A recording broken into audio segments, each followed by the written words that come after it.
from the great state of Michigan. Podcasting across the world and beyond. Across the world and beyond. It's the Easyspeak at Speakeasy330 podcast. A podcast that will go in depth on local and national news, ranging from sports to beer and barbecue. We've got you covered.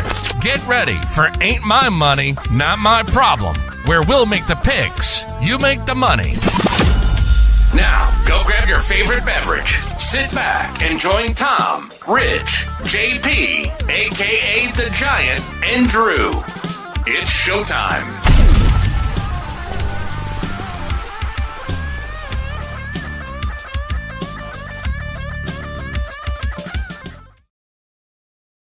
Good evening, everybody. It's Saturday night in the Speakeasy. My name is Tom. Thank you for tuning in tonight. We got a special show for you. First time ever on the Easyspeak, we're doing a giveaway. So you're going to want to stay tuned for that one. We're going to give away a couple Lions tickets for the August 11th preseason game against the Giants. And that'll come in the form of a trivia question that we'll give you guys later on. But we're going to talk a little Jim Harbaugh, 4-game suspension. We've got a Buckeye in the house. We've got a big Michigan fans here. So it'll be interesting to see the differences of opinions on that one. Was it fair? We'll see. MLB Trade Deadline coming up on Tuesday. Big trade just took place within the last hour with Max Scherzer. We'll talk about that. Justin Herbert gets paid. How's that going to affect some of the other quarterbacks that are looking up contract coming up soon? So we'll see what that does. And we're going to continue our fantasy football preview series. This week, we're going to go over the top defenses. Without further ado, I'm going to bring in my good buddy, Rich Jasper. What's up, bub? Hey, Tommy. How you doing? It's a beautiful day here. Of course, it was windy all day long, and then we go to record live, and there's no wind. It's beautiful. There's no wind, and the train comes ripping through. Yeah, exactly. As soon as I go live, you can hear the train. So it should be a fun one. For sure. JP, what's up, bud? What's going on? Saturday night in the Speakeasy. Should be fun. Yep. Looking forward to have a little bantering. This show is brought to you by Coors Latte. We've got the Coors Light and the Lagunitas hockey water. That stuff's pretty good, actually. Tastes almost like a seltzer. It does. And then I have my very vanilla candle, as we'll call it. Look at set the mood. I don't have my my McCarthy and my Robinson and Larry Foote jerseys behind me, so I just got to deal with candles and blank walls. So and you're a little loosened up. So if an accidental fart slips, then you're covered. I got you. Yeah, that way everybody's cool. Yeah, they're all good. It wouldn't be an Easyspeak podcast if it wasn't for JP bringing up a little flatulence. Yeah, Tim. Our resident Buckeye in the house. What's up, buddy? How's it going, guys? I'm excited for today's episode. Can't wait to dig into that scumbag from Ann Arbor. So. Oh, man. Well, you know what? With that being said, we're gonna get right into it. Jim Harbaugh, 4-game suspension. I call it Cheeseburger Gate. Other people in this room with me seem to disagree. But nonetheless, he gets a 4-game suspension. Sharon Moore and Grant Newsom each get 1-game suspension. So, Tim, I'll start with you. You're kind of the odd man out here in this group. You're the Buckeye fan. And, what's your opinion of the suspension? And do you think the punishment fit the crime? I think the reasoning for the suspension is legitimate. It shouldn't apply to the NCAA in the first place. So, nobody does that. Him himself made it a level 1. If he would have just admitted to all the violations, which were level 2, there would have been no suspension. But the fact he was under investigation for these violations anyways is a bunch of bullshit. I hate defending Jim Harbaugh, but you're talking about practicing and contacting prospects via text message. Like, who fucking cares? There's a lot worse going on, At the end of the day, what elite school is not cheating? And these are very minor violations to be investigating.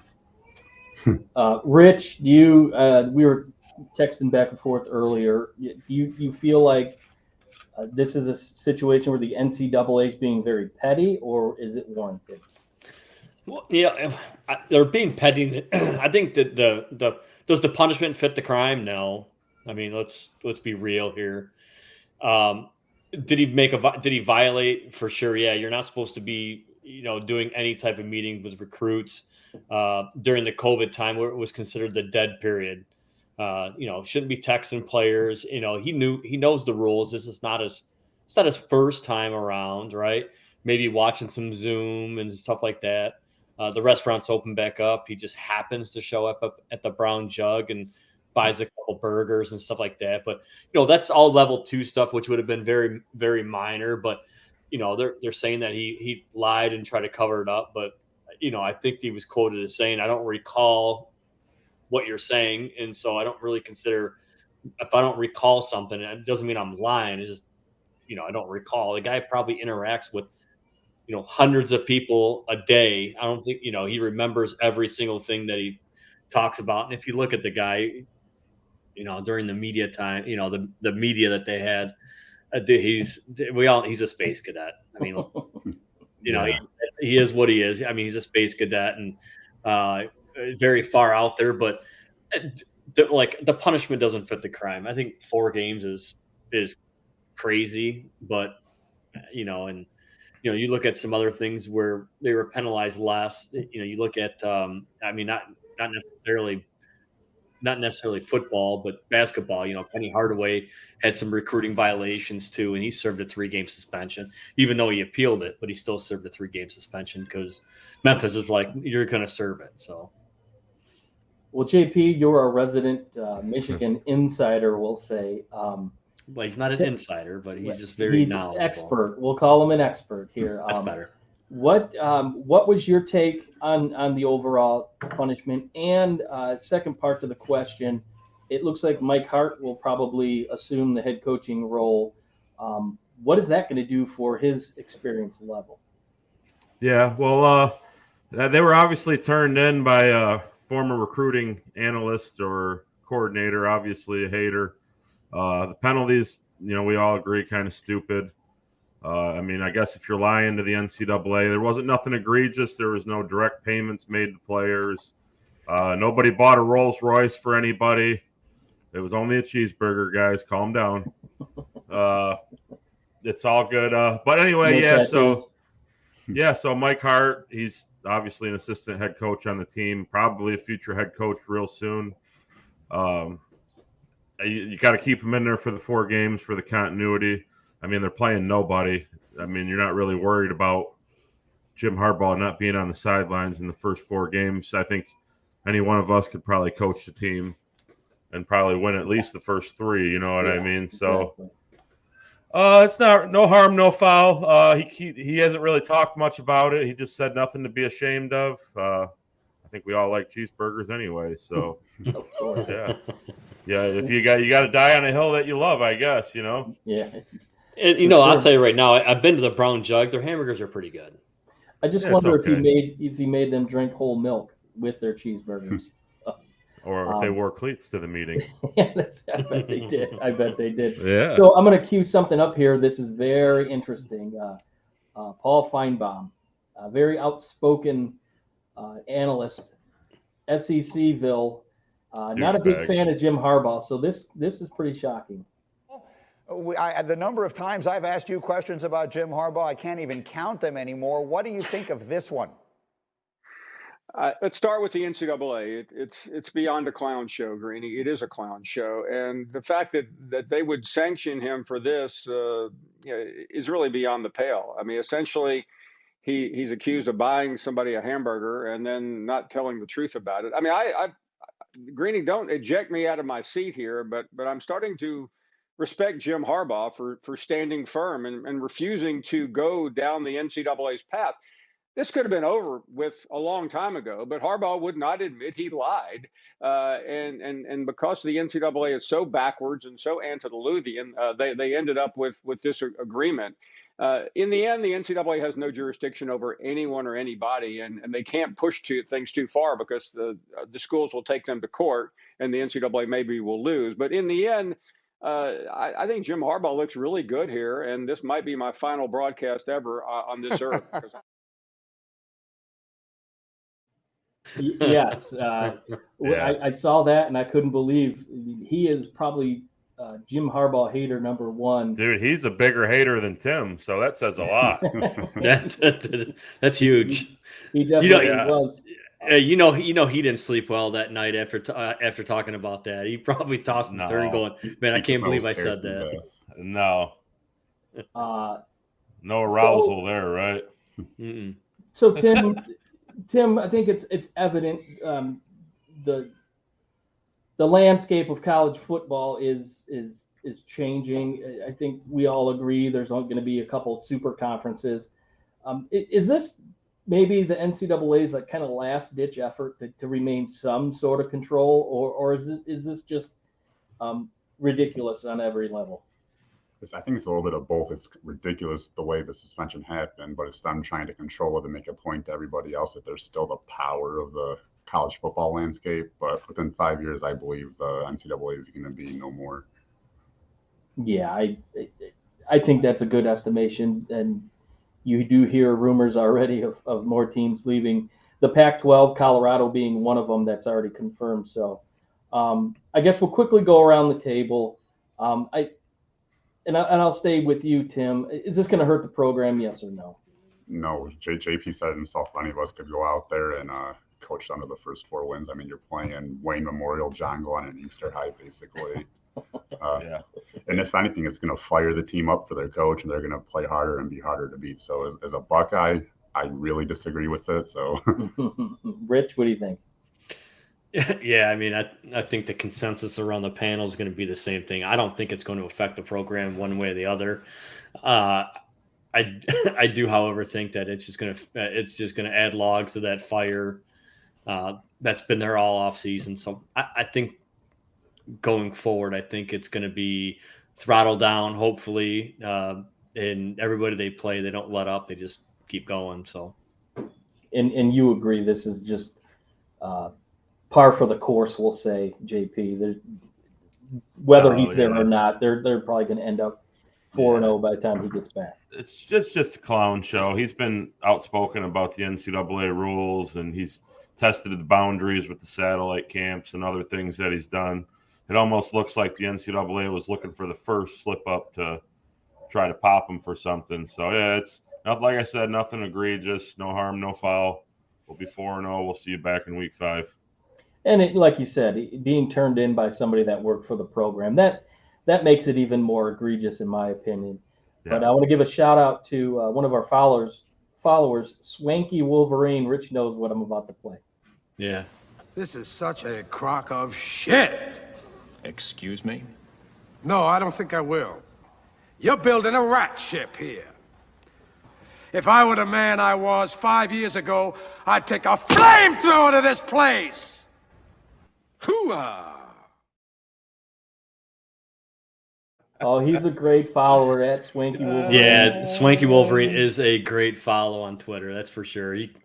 He always comes up with the good stuff. I did ask him for permission to play that clip. Yeah, he said absolutely, just as long as you credit it, and the credit goes to him, Swanky. Yeah, Thank you awesome. for letting us share it. He's he does a lot of like remixes, and he does a lot of graphics too. Like you can have your profile picture, he'll make it into like a jersey or something. He's really cool. He's been doing that for quite some time. So, hey Tim, maybe you should follow him on Twitter. Yeah, for sure. We might change you. Moving on to the other part here of Big Ten talk. Ryan Day was asked in Big Ten Media Day what his opinion of the big game. Should it be moved earlier in the season or keep it where it's at? It'd be interesting to hear what his response was. I think we should. I think it's worth a long discussion about where that game should be placed. You know, I think if it was the same way as it was this past year, we'd be playing back-to-back games, and then who knows, maybe even playing again in the playoffs. So I just think that needs to be taken into consideration. Not that we shouldn't move it, but I think it's worth talking about. Just real quick on that idea. Yeah. That's a big deal if that'll happen. Right? What would be your part of the difficulty of playing a team like that back to back? Like what you're saying that could be, if that happened, what would be the negative about that? Yeah, well, it's the game could not, have an impact on, a whole bunch in terms of if both teams are in the Big Ten playoff or Big Ten championship game already, then, could it minimize the game? That's my concern. Even if you played it, week 11, week 10, no matter what, it's going to matter. But if you're playing in the Big Ten championship game already, it could be something that we haven't experienced before. That's all. So I think it's worth a discussion. So what's your It is. I think. So Tim, being the lone Buckeye of the group here, I'll start with you. What's your opinion as far as where the game is played schedule-wise? Would you like to see it moved? I think he should worry about winning the fucking game before he worries about the game being moved. Wow, that's a little Drewism there. But I mean, he's right to a point. Even as fans, it'd be fun to see it back-to-back weeks. But at the same time, they waste so much energy into the first game where they bring the same energy back-to-back weeks. So I do believe it needs to be moved up maybe a little bit. Maybe we'll make it a week 0 game. Make week 0 mean something. Rich? You like it where it's at, or do you see it being moved? I wrote some notes down here, and my thought on this is the only reason why somebody would want that game moved up is because they don't want to lose the last week of the year, and then it could affect their rankings, right? And you'd rather have that loss earlier in the season and recover and have it late in the season. That's really what it boils down to. It has nothing to do with playing you back to back. Nothing to do with that. It's the sole fact is that he's like, well, if you lose a game in week 5, it's easier to recover from a statistical because then you could go and try to blow out every team after that, right? So, JP, what are your thoughts? See, I'm not a big traditionalist because college football isn't tradition anymore. They could play the game 1, 5, 6, 10, 12. I'd even like to see them play at night at some point in my life. I think that'd be pretty epic. Wow. So they can move the game wherever. I think if you're good, you're good, and then you got to beat the top dogs. So if you want to beat the top dogs, then beat the top dogs. If you want to be the top dogs, I should say beat the top dogs. Beat them twice in a row. Beat them 3 times in a row. Yeah, and in 2, I think maybe Ryan Day would perhaps like to play earlier in the season. That way there's less of an opportunity for injuries, which come into play. But irregardless, I mean, if what was it, back in 2009 when Michigan Ohio State played, they were 1-2, and theoretically they should have played each other in the next the BCS still, based on schedule and all that. And I would have been all for that. Even last year, I would have been all for it. Yeah, it's the 2 best teams, and I think ultimately that's the best approach. And I don't see them moving it. I just think that this is the best rivalry in all of sports, and I don't see them messing around with it. So I think you're going to see them play. You're going to see them play a couple times in a row for a while, though. But that's okay. Well, I mean, USC comes into play. We'll see. I don't think USC's on their level yet. I think they'll be a solid number 2, 1A, 1B. We're going to find out real quick starting next year, and that's going to be awesome. Yeah, Raj. So we're going to move on to the MLB trade deadline here. We got some big name. It was moved today, just a little while ago, as I mentioned pre-show. And we are going to start with some breaking news. Are we? Max Scherzer, just before we went live, sources are saying he will accept a opt out, or he'll accept he'll waive his no trade, we'll say, to go to Texas. And JP, you were mentioning early what the return is. Talk a little bit about it.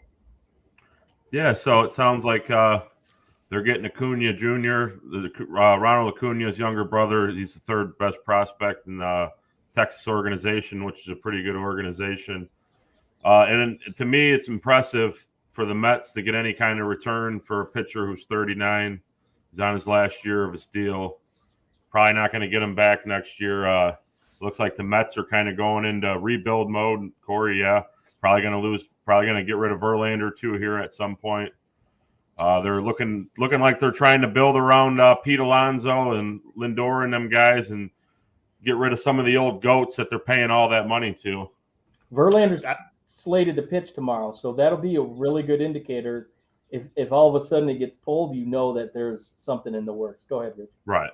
Yeah, I mean, they put it at, was it $365 million roughly in their salary for this year. I think they are just hardcore sellers. I wouldn't be surprised if you see a Lindor go, or you see even Alonso go. I think they're like, hey, you know what? We tried to give it a run. We just fell short, and I think they're going to go into a full blown rebuild. Yep. I mean, when you make that big splash the last couple off seasons and you're just not getting any results, that's not good for business. And I was watching MLB earlier today, and they asked their opinions on Verlander, and indications were that he would not be traded.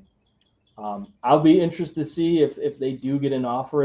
It'll cost him a lot, because isn't he making something like 38 something million per year for the next 2 years? So that's going to be a tough contract to move. Rich, we'll ask you. Tigers had a nice win today. Prior to today, they lost 4 in a row. They've just looked really deflated after that series against Anaheim or Los Angeles. Do you see any movement between them? Any players possibly won't be with this team come next Tuesday? Yeah, I think we're still in the process of a building. I mean, let's face it. Harris got dumped a big, huge turd, and he's trying to make the best what he could. And I'll tell you right now, kudos to AJ Hinch.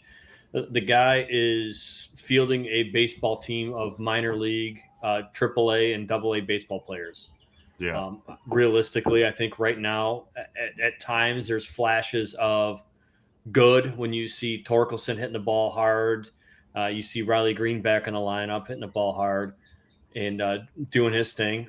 Some of the guys that are surprising me, McKinstry is surprising me day in and day out. But they just need to, he was a great feel-good story 2 years ago. I think it's time we move on from that. The two guys I really see moving, I would not be surprised if Erod is gone, Eduardo Rodriguez, and Lorenz is gone. I think those are two guys that might help a team that's making a push for the playoffs, and they're on the relatively cheap side. I'm not sure what the return would be with those two guys, but I wouldn't be surprised if you see Alec Lang gone. There might be somebody who might take a flyer on him. We're all crossing our fingers. The guy, he's like the Phil Koch of years past. When every time don't tarnish Phil Koch's name, dude. Every time Phil Koch got in there, his bull run out to the mound. Every what time. What about Todd Jones? Oh, dude, I'll take Todd Jones over Phil Koch. Phil Koch was like, Phil Koch is like one of two things. It's either it's going to be awesome, or it's like, fuck. It'd be the first, So I do see some on the pitching side. I see going. From the positional side, I really don't see much movement around there. I'd love to see him dump Javi Baez's contract, but nobody wants that. I'd love to see it. At this point right now, of coming close to July 31st, the deadline, we're not. Even though we're in the Central, and the Central isn't. We've all agreed on previous shows that the Central is just an absolute dumpster fire. And, we're not far out, but you know what? I would rather not make the playoffs than make the playoffs and get absolutely embarrassed. I mean, I would rather just be like, you know what, next year let's keep charging. But that's my take on it. I see those two guys probably being dealt. It all depends on if what comes in return. I see, and Corey posted up there about Skubal. You know what? If you could get a good haul for him, I would do it.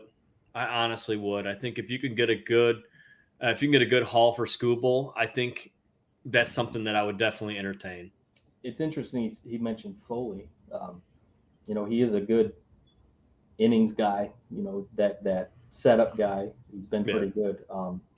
Tim, do you see any situation where the Tigers aren't sellers here? And do you think that there'll be some players on the move? I believe they're going to sell now. They have to. They have no chance to win the division, and if they don't start making improvements, they're going to set themselves back even several more years.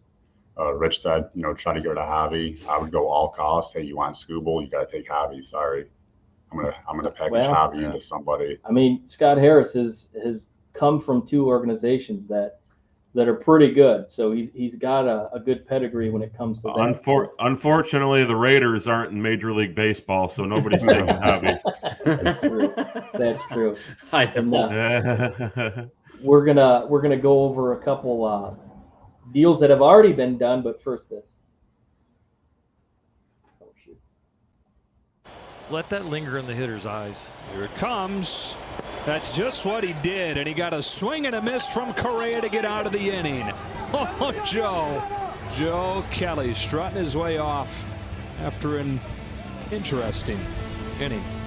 All right, so the benches have cleared, and we'll do our best to maintain social distancing while still sending a message. Yes, Rich. Your boy, Joe Kelly. Going back to the Dodgers, what do you think about that one? Dude, I tell you right now, by far, out of every pitcher in the Major League Baseball, he is by far my favorite pitcher because of that specific thing. That just came out of trash can gate. You should have wore your T-shirt, Rich. You know what? I should have. I didn't have time to look for it. It's probably still in a box somewhere. But, dude, let me tell you something.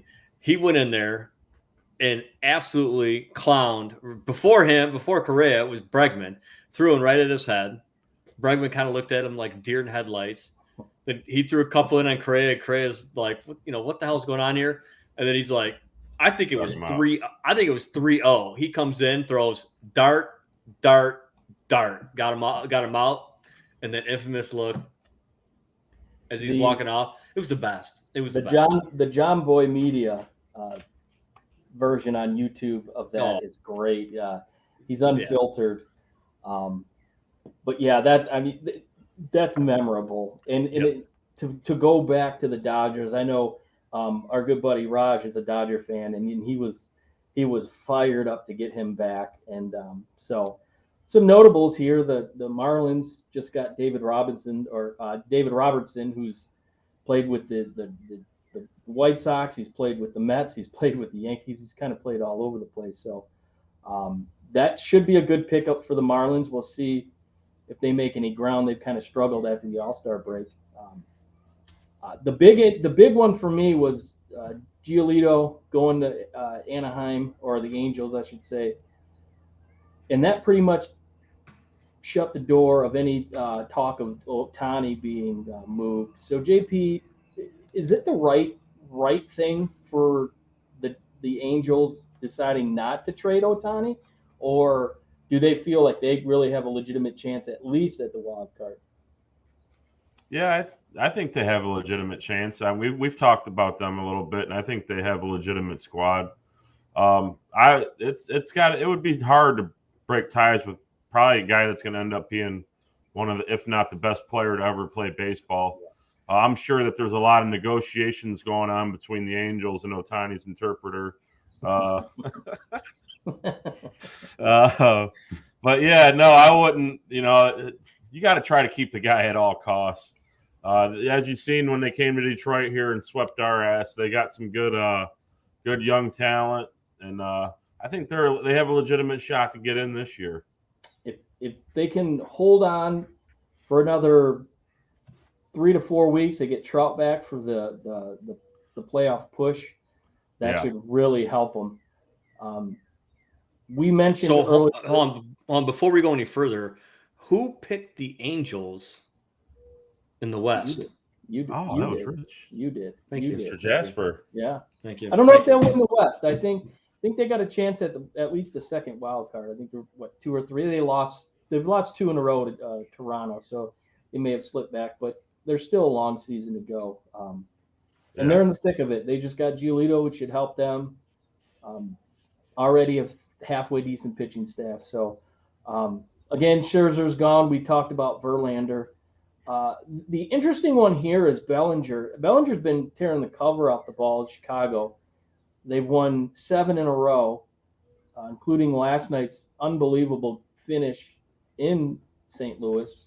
Who called that out? Talkman with the robbing home run, unbelievable. So my question really, Tim, Cody Bellinger, NL MVP in 2019, kind of fell off the next couple of years. This year he's kind of found himself again in Chicago.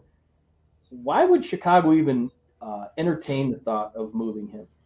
Honestly, I have no idea why they would entertain that. You're in the mix. To me, that's a sign of you're showing your team you're giving up essentially, and you're ready to move forward and start a rebuild. And I don't know why they would do that unless they know something we don't. Well, that NL wild card right now, a half game separates 1 through 4, so they're right there, and they're right there in the mix for the NL Central. So it is interesting to me.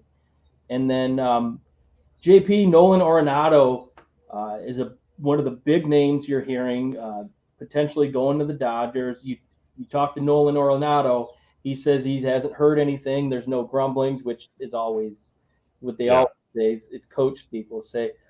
Nolan Arenado going to the Dodgers would, if not make them number 1, at least the top 2 or 3. Would that be a good move for the Dodgers to make? Oh, absolutely. And they just got Ahmed Rosario from Cleveland there to shore up their shortstop.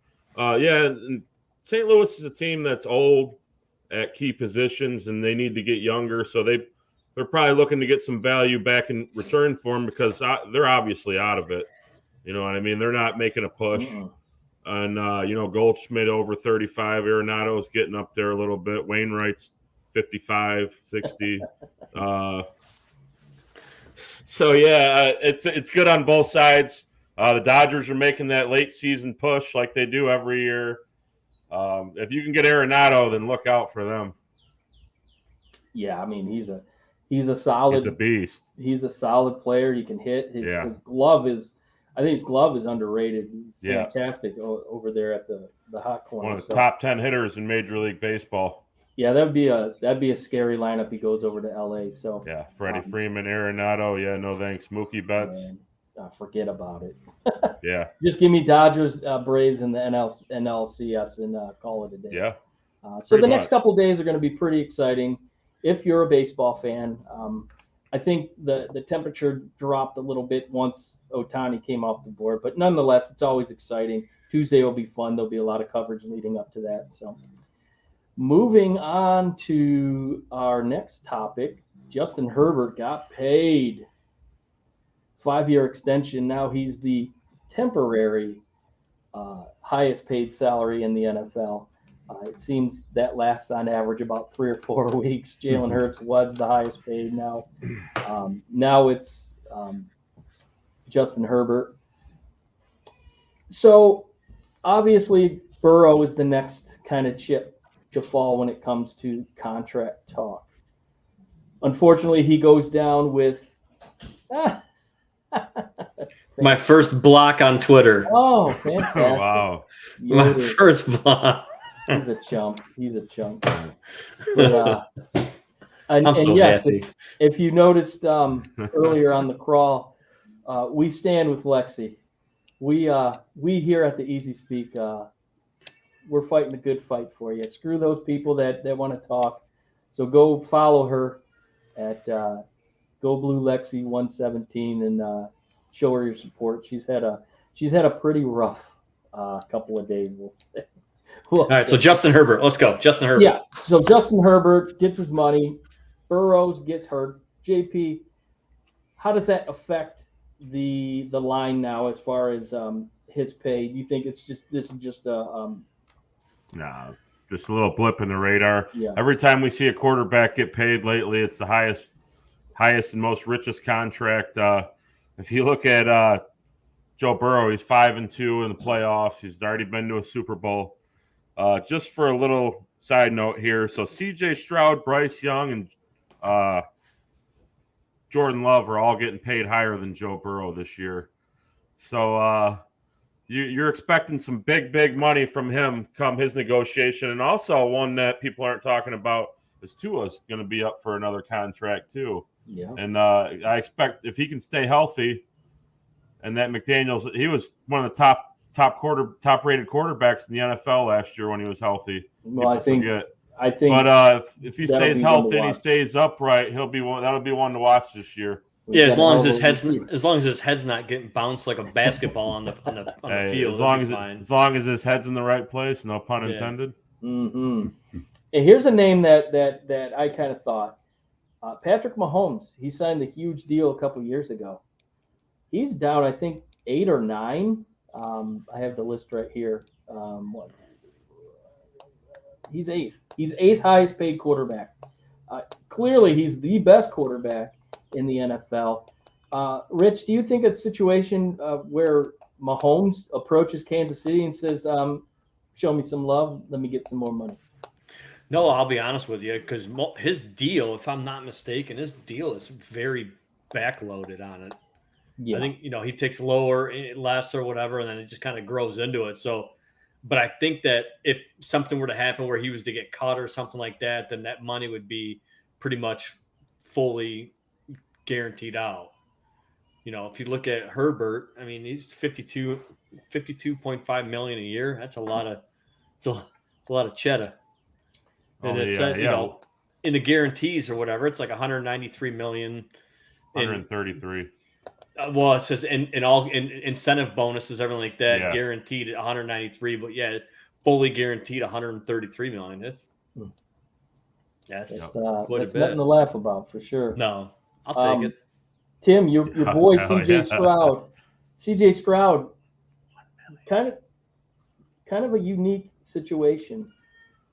He gets the whole contract right up front. Yep. What do you think about that? All 4 years, 100%. I don't know, man. I don't know what Houston's doing. Guy's never played a preseason game, and you're giving him $36 million. That's the Ohio State negotiation because he knows that their success rate is about 15% in the NFL. I think he's about to reset the market with that right there. Well, I mean, when you can't beat Michigan, of course they're just going to pay you up front because they don't want that lagging behind, right? Yeah, but what if they cut him in 2 years? What if he gets a career-ending injury or something? I don't. How about just sucks as a quarterback? Or just sucks Kudos to him, though, for getting his money up front. That is 100. Whoever did that deal for him, he should get at least 20%. 2 BJs. That's the Ohio State knowledge. Oh yeah, okay. His mom probably negotiated that contract. With that, we'll go around real quick. JP, do you think that will start a trend? You think more players will want a contract like that? Yeah, I mean, they can want it, whether or not the NFL, whether or not they're going to get it. But who knows, man? That's the first of. Houston's a desperate organization. I don't think a lot of organizations are as desperate as Houston. So I don't think that's going to be a trend that you're going to see too often. But I think that's going to be the goal moving forward. The way injuries and everything affect the game now. Rich, what's your take on that? I think it's an anomaly. I don't see that happening very often. What would you say was a 4-year deal? Yeah. Yeah. So they know he ain't going to be shit this year, so it saves them money for next. Because that's a 1-season cap hit, right? Mm-hmm. Yeah. So it's a 1-season cap hit, and then they got money under the cap for the next 3 years to possibly put some people around them. I think that might have been the methodology behind that. Is they're like, well, if we're going to pay him this much money, I don't see that happening very often. Yeah, I mean, when it broke, it was rather shocking, and I wonder if that'll affect, come year 2 or 3 when the opportunity of an extension comes into play, wonder at that point, how does that change negotiations? Is he going to want another 4 years right up front, or who knows? Houston will be in that situation. So, But a reminder for everybody still listening, still watching, I should say, we are doing our Lions trivia for tickets that'll be coming up here very soon. So just wanted to give you guys an update. It's coming up here within the next couple segments. So moving on to our fantasy football preview. We've already done all the other position players minus the kicker, which I don't know if we're going to do kickers. So this week we're going to do top defensive teams. JP, let's give me a rundown of the top defenses you have coming into this fantasy football league. Yeah, so in fantasy football, obviously, you want to go with defenses that are forcing turnovers. So I like the Cowboys, number 1 last year in takeovers. They added Mozzie Smith. They have Stephon Gilmore opposite of Trayvon Diggs now. Obviously, we're talking about the 49ers, who were second in takeaways last year. Fred Warner, Dre Greenlaw, probably the best linebacker duo in the NFL. Obviously, you got Nick Bosa up front. Eagles, 4th in takeaways. They added Jalen Carter. I like their combination of Slay and Bradbury at corner. That could bode well for interceptions and points. Kind of under the radar defense is the Patriots, who were 3rd last year in takeaways, and have also added Christian Gonzalez from Oregon in the first round. Judon, probably one of the most underrated superstars in the NFL. Our boy Josh Uche, Michigan boy, 11.5 sacks last year. And those would be my top. That's my top defenses that I would go after. Tim, what do you got for top defenses? 49ers. You get points for sacks in fantasy football. They're hitting the quarterback and getting points. They force turnovers. Yeah. JP said they got the 2 top linebackers probably as a duo. Philadelphia's got a nasty front 7, man. I don't know who's going to be able to move the ball on them. They're going to make their secondary better just by pressure. On that list, I didn't see the Lions. I think Gardner Johnson's bringing the juice to that defense, and I think the Lions will have a top 10 defense this year. Oh.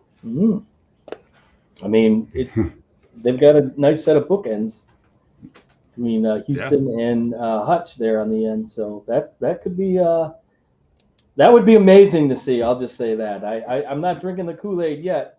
A little foreshadowing. But there's potential. There's definitely a lot of improvement. Rich, who do you got for top defense? Yeah, the Cowboys seem like the last couple of seasons they've been doing all right. Yeah. 49ers like Bosa. Bills last couple of years. I mean, if you look at those top 3 teams right there in that list, the Eagles, they lost some guys, but they still managed to still stay up there, which is more of a testament of their drafting and their scheme, right? So I think the way that they got those set up right there, those top 4 teams are pretty solid. Yeah, I think. Yeah, I'm with Tim. A little disappointed you don't see the Lions up there, but I think the Lions are going to have a good defense this year. Yeah, they do, and every year. I mean, that's kind of like goes with the cachet of Miggy's in the best shape of his life when he comes out of when he shows up for spring training. We sit here and say, man, the defense looks sweet during training camp, and then they come out and absolutely just shit the bed. So, that's there's another Rich analogy, right? But that's just kind of one of those things. That's just one of those things. Every year we get our hopes up, and I think this year's up just because there's a lot of hype behind it. But however, I think that I think where the rubber meets the road, they're actually finally starting to turn it around. So I do see them being better than last year. I mean, anything can be better than last year. So hopefully they can carry some momentum. So our good buddy Brandon Chain breaking some news here. Sorry, we already got New York Tims, so we already got that. New York Tims already hit us up while we were. He sent the message during the show requesting a trade. New York that's Tims. interesting. Be looking forward to digging into that. What happened? Why he goes from the face of the franchise to potentially not being there. For me, if Von Miller's healthy, that Buffalo Bill defense will roll. He gets hurt last year, and it kind of. Gregory Rousseau too, though. He's a great defensive end. He went to Miami, didn't he? Came out of Miami. Yeah, Miami. Yeah. Yep. So that they lose that veteran leadership, and it seemed like Miller was wherever he went, he'd find success. Denver, the Rams, the 1 year. So you thought it would follow suit, moving in, and I agree with you guys. I think the Lions definitely have improved, and it'll be interesting to see how the season plays out. One thing we didn't get to the last topic, I want to kind of hit on real quick. JP, with the last segment, we were talking quarterbacks. Who's your top 5 right now in the NFL? I went with number 1, Pat Mahomes. Number 2 is Joe Burrow. Number 3, I put Jalen Hurts. Number 4, Josh Allen. And number 5, I like Justin Herbert. Josh Allen on this list out of all these guys might have the most ability out of all of them, but this guy, he's been a turnover machine. So that's why I put him under Joe Burrow and Jalen Hurts. Josh Allen, it might be a little bit too aggressive sometimes for his own good. And as the season goes along, he seems to kind of fall back in the stat line. Rich, who's your top 5? This year, I think Patrick Mahomes is still going to tear it up. I'd like to see Josh Allen be a little more successful in protecting the ball and not giving the ball up. I don't know why everybody's so big on Dak Prescott, but I'm not. But I think he's going to have a bounce back year this year. And I think, honestly, Jared Goff is going to have a breakout year this year. I think he's going to do better than cornbread. I think he's going to do. I think he's going to do better than what people give him credit for. Yeah, he's not that deep ball throwing guy, but he's a hell of a game manager. He still manages to put stats up, and then Joe Burrow, as long as he comes back, I think Joe Burrow's. I think out of them all, here we go, Brett. I think Joe Burrow is. I think he's going to take him to the Super Bowl. So as long as his ready cap to get your healthy. ass kicked, Corey Taylor. Yes. Tim, let me get your top 5. Justin Fields, CJ Stroud, Noah. Turn his fucking camera off. Turn it off. Patrick Mahomes, Joe Burrow, Jalen Hurts, Josh Allen, and I might be a year ahead here, but Trevor Lawrence at number 5. And Cardell Jones. Yeah, Cardell. Dwayne Haskins. Haskins is like throw Haskins. He's been dead for a year and a half. Joe Burrow at number 2 because he went to Ohio State. Yeah, still claim him. He wasn't great at Ohio State. He was great at LSU, but he's still a Buckeye. He was Mr. Football in Ohio. I got obviously Mahomes until he's not the best, until you knock him off. I like Herbert. I think this is the year you see Herbert take that next leap. He should for that $52 million a year. That big contract should help propel him. Jalen Hurts, unbelievable season last year. What he did in the Super Bowl, just amazing. And I think it's only going to get better for him. He's got a lot of good pieces around him. Joe Burrow, if healthy, hopefully that calf isn't a big issue because he's just such a good guy and good for the NFL. And I like Josh Allen. I think he's going to get to a point where he realizes that maybe if I shouldn't put my head down against these linebackers because I'd rather, of course. So you have from one Buckeye to another. You have Burrow behind Jalen Hurts. I have Burrow one behind Hurts. Yep, I got Hurts at 3, Burrow at 4. So. Mine were in no particular order, by the way. Oh, yeah, we knew that. Sticking with the fantasy football theme, thought it would be a little. Since it was just really one position, we were going to go funny fantasy football team names. We all like to have fun with that one. I think my team name last year was the ever popular Saquon D's Nuts. And here's a couple good examples here. Burrito Bowl. I like that one. I think that's pretty good. Yeah. Tim will like this one, Loud and Stroud. That'll probably be his team name this year. Yeah. Kelsey Handler, that's a good one. Ertz, so good. Miller, genuine draft picks, that's pretty good. JP, you got any good ones you want to mention? Yeah, How I Met Calf Your Mother. Yeah. Dude looks like a Brady. BJ Shark. The Panty Raiders. Favre got dick pics. Turn your head and golf. Or Favre got dick pics picked off. That's it. You just stole the show there. Yeah. What do you got? I got the Dak Street Boys. They're both trash. Burrowhead, whatever. Haha. And Brandon ruined it. They had Taylor made because Taylor's making his way out of Indy real quick. Oh, yeah. Yeah. Rich, you got any good names? No, dude, I can't compete with that. I am Iron Man. Wasn't that your name last year? No, I don't remember what my name was last year. Yeah, I like to change my name week to week. I like to switch it up. Yeah, I know. Yeah, we know. Yeah, we know.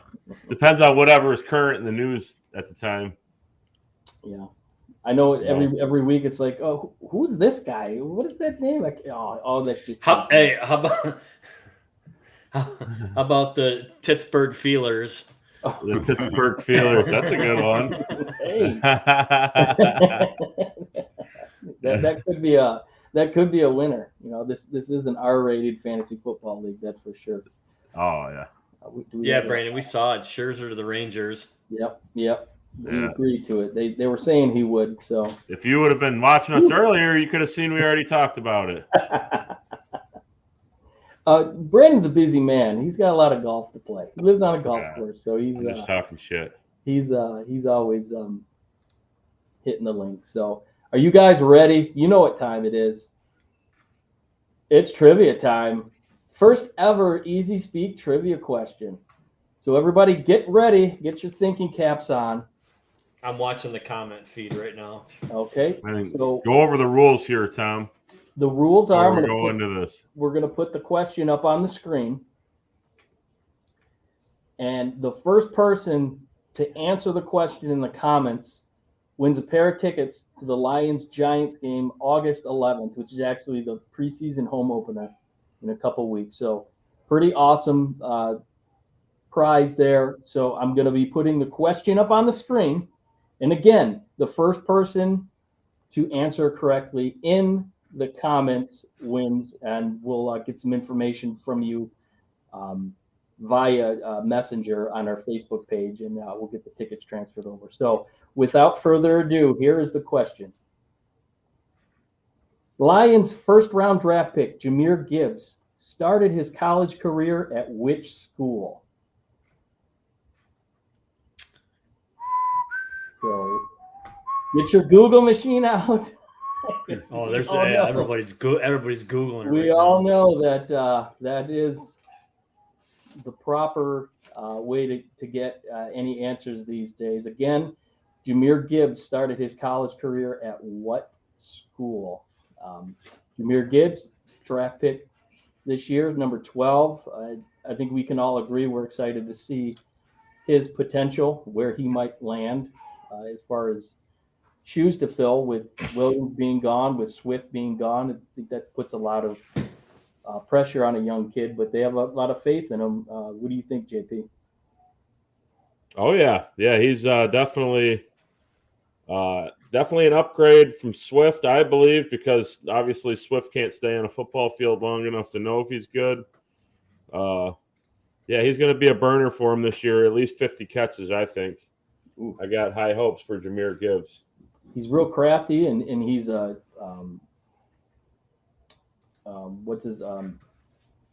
of the Saints. He's what's the running back? A Kamara. He's a Kamara-esque kind of a back. So I could see 50 catches. That would be good. Tim, what are your thoughts on Jahmyr? I love Jahmyr Gibbs. A few weeks ago I took him on the NFL Offensive Player of the Year, not Rookie of the Year, Offensive Player of the Year. So I'm high on him.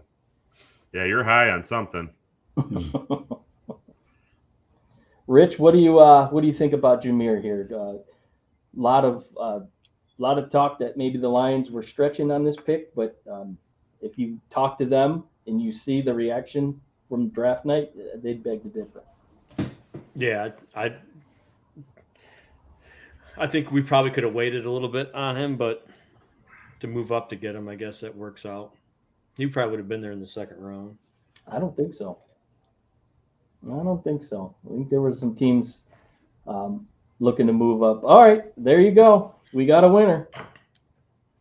I believe that's your affiliation there, JP, right? Yeah.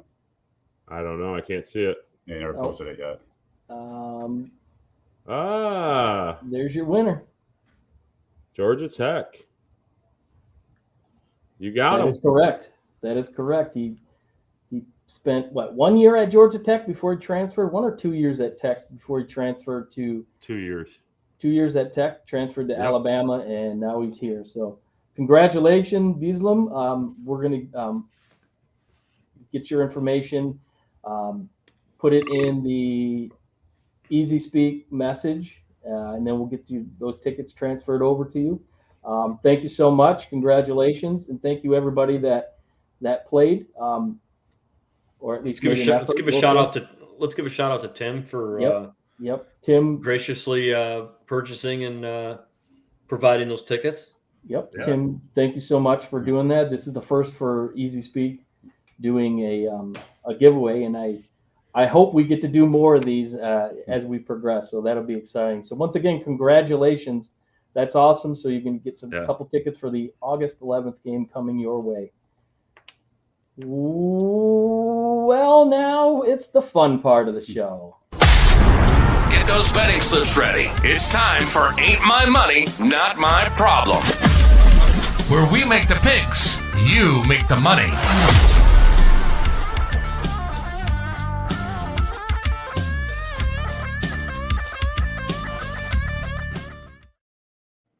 That's right. This is part of the show where get your apps out, get ready to go, take the bets that we give you. You put some money on it. Who knows? Maybe you'll win and give us a bone. JP, it ain't your money. Not my problem. I'm going to the UFC tonight. I like Alex Pereira over Jan Blachowicz. He's moving up to 205 to fight him. And then I like Dustin Poirier over Justin Gaethje at plus 219. I did make a wager on this bet. You thief. Rich Jasper. Just say, hey, I second that. No, I don't second that. I got Justin Gaethje plus 128 on FanDuel. Okay. Tim, it ain't your money. It's not my problem. I made those bets last week. I didn't know we were streaming on Saturday night, but I took Poirier, Pereira, and Kevin Holland. Well, you did like a 9-leg parlay, so that was different. But he's looking to pay for someone's college education with this one. I'm drinking the Kool-Aid hard this year. I got the Lions at plus 900 to win the NFC. I don't want to jinx the Super Bowl, so I won't say that. But plus 900 NFC. Got the Kool-Aid right here. Slamming it hard. You just jinxed the NFC, so thank you. Winless. Here we go. Well, it ain't my money, and it's not my problem. And I'm going to go to the Cubbies from the north side of Chicago. They are on one hell of a run. As I was saying, they won 7 in a row coming into tonight's game. I'm going to go tomorrow night Cubs money line versus the Cardinals, plus 120. Give me the Cubbies to extend their lead from St. Louis. So, all right, fellas. Great show tonight. Awesome giveaway. Thanks again to Tim, and congratulations to Beaslem for winning. JP, got any closing thoughts? Yeah, then Tim, appreciate that with the tickets. No problem. That's a pretty cool thing. Maybe next week we can give away a used cock ring or something. No, I'm joking. Oh fuck! And then the show goes wild. All right, that's one too many beers too fast. No, thanks everybody for participating in the giveaway. Next week we won't be giving that away, what I just said. But I'm good, man. I'm okay. No.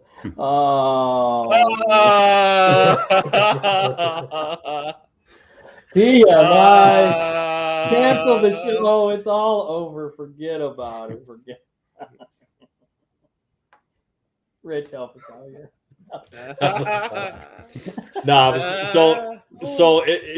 In seriousness, this past week, Tom and I know there's a Twitter file we've been following since we started the podcast 3 years ago.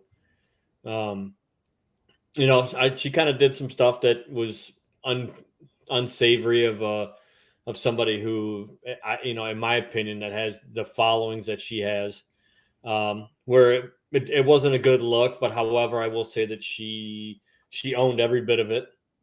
She's not apologetic of it. She's like, I own it. I did it. I fucked up. It was so bad to where it actually made Barstool Sports wrote an article on it. And then there's a guy that's absolutely just attacking the hell out of her over it, and he's making these claims about this, that, and the other. And look, I get it. It's social media. Not all good attention is the best attention, right? So all I got to say is, regardless of who you are, what you do, how you use your platform, anything like that, everybody here, we're still people. We still have feelings. We're still adults. And if you can't act like an adult, get the fuck off social media. So I'm sorry, Rich. It ain't me, but it's just somebody that. No, said if you can't act like an adult. So I said, I'm sorry. No, I'm not worried about you. You haven't acted like an adult since I've known you, so it's nothing new. But that's the thing is, like, when you get on the Twitter machine and you start, just going crazy, and it's great where people are really like second guessing things, and people trying to take legal action like that. So full disclaimer on this show: these are all our opinions. Whether you like them or not, if you don't like them, there's an X button on the top of your browser. You click off it. Yep. We're not going to engage. We're not going to fight with somebody over something dumb. We're all sports fanatics. We'll support our team. I mean, we even got a guy that's an Ohio State fan on the show, and I never thought I'd say this. I would probably have saw a Michigan State fan be on the show before an Ohio State fan, but I mean. You must have caught us on a good day. But no, it's just kind of one of those things. Just, be nice to each other. And that's it. Very good. Tim. So I want to give a shout out to Taylor North, the Little League team that won the World Series 2 years ago. They're considered the senior team now. Their commissioner reached out to me and asked me to speak to the team about how much they helped me out when I was going through my chemo shit, because that's what I was watching was Taylor North win the Little League World Series. So he wants me to speak to the kids. Kind of nervous for that. Taylor North, I guess you could say JV, went out to California yesterday to start their journey. So good luck to them. And that's it. Awesome. I'm going to stay in house. Again, you mentioned JP, Tim. Tim was one of our, I guess, first real big loyal followers when we relaunched a few months ago. And he was dedicated and was every broadcast he was there commenting, and we were really thankful for that. And the opportunity did come up that we were looking for a fourth member. And I think we all agreed it was a perfect fit. So definitely glad that he's part of this. And I've seen progression big time since he first started. He's gotten a lot more vocal. He's starting to really get the hang of the podcasting and feeling comfortable spitballing. Definitely more vocal. So I'm definitely thankful that you're a part of this, and thankful especially that with text messages. Right. Thankful that you volunteered those tickets. That was awesome. Like I said, it was the first time that we've ever done anything like that, and it shouldn't be the last. So I look forward to doing some other stuff down the road. So again, fellas, great show. The Harbaugh talk. It is nice having another Buckeye on the show that is opinionated. but not overly biased. So that is always a good thing. And it'll be interesting to see as Tuesday approaches with the MLB deadline. So look forward to next week. Rich, are you going to be out of town next week? Rich will be in the waters of the Pacific Ocean next week. Yeah, so that's taking an aqua dump, or no, I'm heading out. Baby. I'm heading out next Friday out to LA, and then getting hopping on a boat Saturday morning and heading down to Cabo, Puerto Vallarta. Oh, that's fun. Rich has been quite the world traveler as of late. There's 25 of us going, so it should be a good time. Nice. Wow. So it'll just be the three of us next week, and more into the football season. A full week of training camp will be under our belts. The Hall of Fame game is this Thursday. The Jets going up against my dad Terry Sloan's Browns. So we'll talk about that. But thanks everybody for tuning in. Thanks for Beaslem for answering the trivia question. Everyone listening, go like, follow, subscribe, do all that good stuff, and we'll see you guys next week. Thank you for tuning in to the Easyspeak at Speakeasy330 podcast. Don't forget to like, subscribe, and follow us on Facebook, Twitter, and YouTube. Check us out on Apple Podcast, Spotify, or wherever you get your podcasts. We look forward to sharing another cold one with you right here next time for another fun-filled episode.